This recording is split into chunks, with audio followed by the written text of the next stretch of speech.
तो आइए डियर, आज हम लोग बात करते हैं क्लास 10 के लिए कि अब समय आपके पास बहुत कम रह चुका है। मात्र कुछ दिनों के बाद आपका बोर्ड का पेपर है।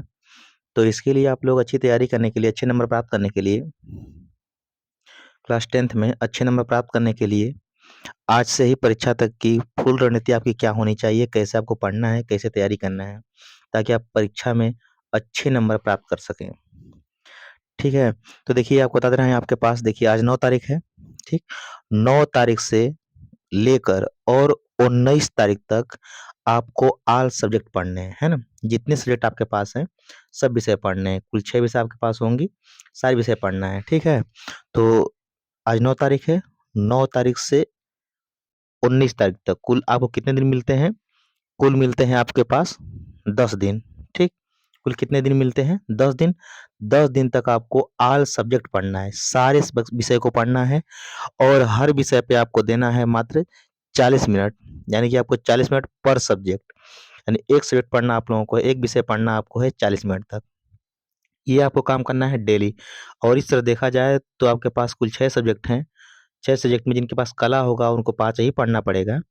तो इस तरह कुल मिला के देखें तो कुल 240 मिनट आपको पढ़ना है। कुल मिला करके 240 मिनट, यानी कि लगभग 4 घंटे पढ़ना उनके लिए जिनके पास, जिन्होंने संस्कृत ली है। जिन्होंने संस्कृत नहीं लिया होगा, कला लिया होगा, कला में कुछ पढ़ना नहीं उनको, ठीक है? तो उनको 2 घंटे या 3 घंटे 20 मिनट पढ़ना रहेगा पूरा। लेकिन ये काम आपको डेली करना है, इसमें कोई भी समझौता नहीं। ये समय आपको निकालना ही निकालना है। अगर इसको नहीं निकाल पाते हैं, तो परीक्षा में आप सही नंबर नहीं प्राप्त कर पाएँगे, क्योंकि आपके पास समय बहुत कम बचा है। ठीक है? तो फिर से सुनिए, हमने क्या कहा कि आपके पास आज 9 तारीख है, 9 तारीख से लेकर के 19 तारीख तक कुल आपके पास मिलते हैं 10 दिन।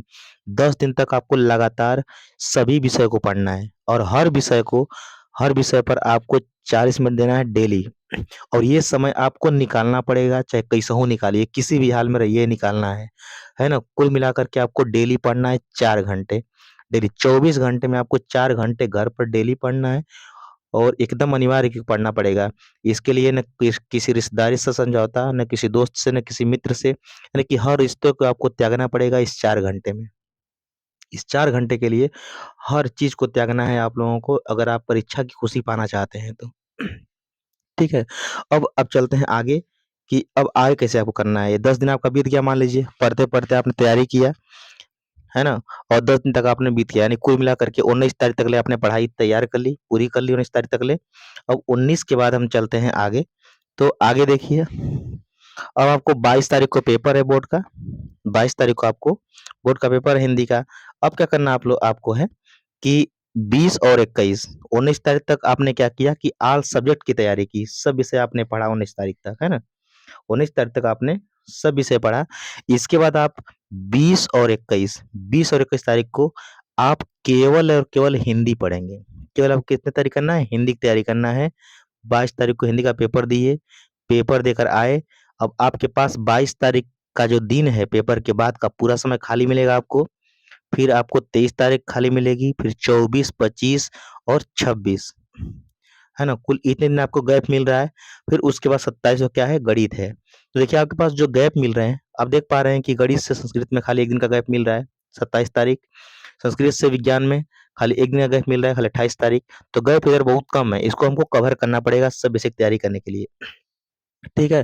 तो आपको करना क्या है कि 22 से और 27 के बीच में, हिंदी और गणित के बीच में जो 22, 23, 24, 25, 26 ये गैप मिल रहे हैं, इसमें आपको 1 दिन, यानी कि जब हिंदी का पेपर देकर आएँगे, आना है आपको, और आने के बाद 22 तारीख को केवल और केवल पूरा दिन-रात जो भी समय मिलेगा आपको, केवल और केवल आपको विज्ञान पढ़ना है। क्या पढ़ना है? केवल और केवल विज्ञान पढ़ना है। फिर 23 तारीख को वे लोग जो संस्कृत भाषा लिए होंगे कला के स्थान पर, उनको संस्कृत पढ़ना है 23 तारीख को फुल, पूरा केवल संस्कृत पढ़ना है और कुछ नहीं पढ़ना है उनको। और जो संस्कृत नहीं लिए होंगे, कला लिए होंगे, उनको फिर यहाँ पर विज्ञान ही पढ़ना है, साइंस ही पढ़ना है, ठीक है? उसके बाद आपको मिलता है 24, 25, 26, 3 दिन बहुत बढ़िया समय मिल जाता है आपको गणित की तैयारी करने के लिए, आप फुल गणित तैयारी कर सकते हैं। तो आपको 24, 25, 26 लगातार केवल और केवल क्या पढ़ना है? गणित पढ़ना है। गणित पढ़ेंगे आप लोग 26 तारीख तक, 27 को पेपर देंगे गणित का। पेपर देकर आए, आपके पास 27 तारीख संस्कृत अगर आपके पास है, संस्कृत अगर आपने लिया है, तो फिर क्या करेंगे आप कि 27 तारीख को केवल क्या करेंगे? संस्कृत पढ़ेंगे। और संस्कृत आपने नहीं लिया होगा तो क्या पढ़ेंगे, फिर विज्ञान पढ़ेंगे। फिर आपको 28 तारीख को विज्ञान का पेपर देना है, तो विज्ञान पढ़ेंगे पूरा बढ़िया से। फिर 28 को भी विज्ञान पढ़ना है, और 29 को फिर जाएंगे आप क्या करने, पेपर देंगे। 29 को पेपर दिए विज्ञान का, फिर आए घर, तो देख रहे हैं आप कि 29 तारीख को पेपर के बाद का पूरा समय बचा हुआ आपके पास है। 1 तारीख का पूरा समय बचा हुआ है, 2 तारीख का पूरा समय बचा हुआ है, और उसके बाद 3 तारीख का पूरा समय बचा हुआ है, यानी कि 1, 2, 3, 4 दिन गैप है। और 4 दिन में आपको लगातार, क्योंकि इसके बाद खाली अंग्रेजी का पेपर है, तो 4 दिन लगातार आपको किस पर डिस्कस करना है, खाली अंग्रेजी पढ़ना है। फुल रूप में आपको क्या पढ़ना है, खाली अंग्रेजी पढ़ना है। उसके बाद आगे बढ़ते हैं। अंग्रेजी तैयार कर लिया आप, और तैयार करने के बाद आप गए पेपर देने, और 4 तारीख को आप अंग्रेजी का पेपर देकर चले आए। पेपर देने के बाद फिर आप आए, तो 4 तारीख का आपके पास वो पूरा दिन और रात बचा रहेगा पेपर के बाद का। फिर 5 तारीख फुल बची रहेगी, फिर 6 तारीख फुल बची रहेगी। और आगे पेपर किसका है, 4 के बाद अंग्रेजी के बाद कला का है, तो कला में कुछ पढ़ना नहीं है। उसके बाद किसका पेपर है, तो सामाजिक विज्ञान का पेपर है 7 तारीख को। तो आपके पास कुल अंग्रेजी पढ़ने के बाद 4, 5, 6 3 दिन आपको लगातार समय मिल रहा है। इसमें आपको केवल और केवल सामाजिक विज्ञान पढ़ना है, पूर्व से तैयारी करना आप लोगों को है, और अच्छे नंबर प्राप्त करने हैं। अगर इस रणनीति से अगर आप चलते हैं जो हमने बताया, तो आप परीक्षा में अच्छे नंबर प्राप्त कर सकते हैं। अब पढ़ना क्या है, सबसे पहले आप क्या करना है कि हर सब्जेक्ट में आप जानते हैं कि चेंज हो गया है पेपर का तरीका। आपको कम से कम 20 बहुविकल्पी प्रश्न मिलेंगे, कम से कम 20 ठो मिलेंगे आपको बहुविकल्पी प्रश्न। सबसे पहले हर विषय में इतनी तैयारियां करनी आपको है कि कम से कम 20-20 जो बहुविकल्पी क्वेश्चंस आते हैं उनको आप कर जाएं। यानी जितने बहुविकल्पी आपके किताब में पहले होंगे, उन सारे बहुविकल्पी क्वेश्चनों को हर सब्जेक्ट का तैयार कर लेना है, ताकि हर सब्जेक्ट में आप 20-20 नंबर का जो बहुविकल्पी क्वेश्चन आएगा उसको कर लेते हैं। उसके बाद आप आपको वो क्वेश्चन हल करने हैं, आपको वो क्वेश्चन हल करने हैं जो परीक्षा में अधिक बार आए हैं, जो परीक्षा में अधिक बार पूछे गए हैं, उनको हल करना है, उनको तैयार करना है।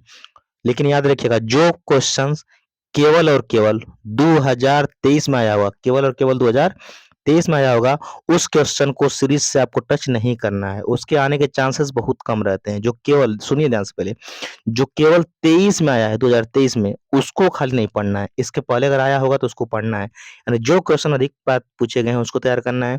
सबसे पहले आपको बहुविकल्पी तैयार करना है। यह रणनीति लिखिए और आप इस तरह तैयारी करिए। प्रत्येक दिन लगातार पहले 9 से 19 तारीख तक 10 दिन लगातार सब सब्जेक्ट पढ़ना आपको है, 40 मिनट पर सब्जेक्ट। और ये रणनीति अपनाइए आप, परीक्षा में आपको अच्छे मार्क प्राप्त होंगे बिल्कुल।